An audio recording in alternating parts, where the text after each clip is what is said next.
ایک سکرۃ الموت کے بارے میں بات ہو گئی، بہت زیادہ صلہ رحم، بہت زیادہ والدین کے ساتھ نیکی انشاءاللہ، یہ دو اعمال ہیں۔ قبر میں جا کر کون سے اعمال ہم لے کے جائیں کہ راحت رہے، اس کے لیے حدیث سن لیجیے۔ امام علیہ السلام نے فرمایا کہ جہاں بھی انسان کی جو بھی قبر ہے نا، وہ روزانہ 5 مرتبہ صدا دیتی ہے، انسان کو پکارتی ہے قبر۔ قبر پکارتی ہے صاحب قبر کو، یعنی اس کا مطلب یہ ہے کہ اللہ تعالیٰ نے زمین کے علم میں بات رکھی ہے کہ کون کہاں دفن ہونے والا ہے، تو وہ ہمیں پکار رہی ہوتی ہے وہ قبر۔ پہلی جو قبر کی صدا ہے وہ یہ ہے کہ میں فقر کا گھر ہوں، اپنے لیے کوئی خزانہ ساتھ میں لے کر آنا۔ تو امام سے پوچھا گیا کہ مولا وہ خزانہ کیا ہے؟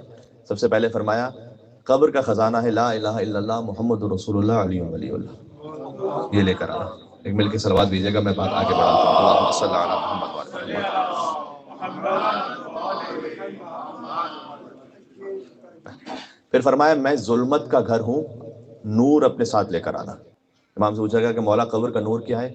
کا نماز کی پابندی، نور اپنے ساتھ لے کر آنا، بالخصوص نماز فجر۔ نماز فجر اگر کوئی اول وقت میں پڑھنے کا عادی ہو تو اس کا فائدہ پتہ کیا ہے؟ امام کی حدیث کے مطابق وہ جو فجر کا وقت ہوتا ہے نا، اول وقت، وہ رات کے وقت میں بھی ہے گویا اور دن کے وقت میں بھی ہے، کیونکہ ابھی رات پوری ختم نہیں ہوئی اور دن ابھی شروع نہیں ہوا۔ کہ جو اول وقت میں نماز فجر پڑھتا ہے تو رات کے فرشتے بھی فجر لکھتے ہیں اور دن کے فرشتے بھی فجر لکھتے ہیں، کیونکہ رات کے فرشتے جا رہے ہوتے ہیں، دن کے فرشتے آ رہے ہوتے ہیں، تو وہ دونوں ایک ہی عمل لکھتے ہیں، یعنی ایک فجر دو لکھی جاتی ہے نامہ اعمال میں۔ میں ظلمت کا گھر ہوں، نور لے کر آنا۔ تیسرا قبر صدا دیتی ہے کہ میں وحشت کا گھر ہوں، کوئی انیس لے کر آنا ساتھ میں۔ امام سے پوچھا گیا کہ قبر کا انیس کون ہے؟ فرمایا تلاوت قرآن۔ پھر قبر صدا دیتی ہے کہ میں خاک ہوں، کوئی اپنے ساتھ بستر لے کر آنا۔ امام سے پوچھا گیا کہ پھر قبر کا بستر کیا ہے؟ فرمایا عمل صالح۔ پانچویں صدا یہ ہوتی ہے کہ میں ڈسنے والوں کا گھر ہوں، یعنی یہاں پر بہت سے ایسے حیوان اور درندے رہتے ہیں کہ جو ڈستے ہیں، تو اپنے ساتھ تریاق لے کر آنا، یعنی اینٹی وینم لے کر آنا۔ وہ کیا ہے؟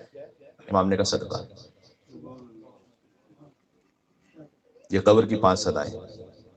پھر سے سن لیجیے گا جلدی جلدی ایک ایک لفظ میں۔ قبر کہتی ہے کہ میں ظلمت کا گھر ہوں، نور لے کر آنا، نور قرآن ہے۔ اس سے پہلے قبر کہتی ہے کہ میں فقر کا گھر ہوں، خزانہ لے کر آنا، خزانہ لا الہ الا اللہ محمد رسول اللہ علیہ وسلم۔ قبر کہتی ہے کہ میں ظلمت کا گھر ہوں تو نور لے کر آنا، وہ ہے در حقیقت نماز۔ انیس لے کر آنا، وہ ہے صدقہ۔ بستر لے کر آنا، وہ ہے عمل صالح۔ اور تریاق لے کر آنا زہر کے مقابلے میں کچھ، وہ ہے صدقہ۔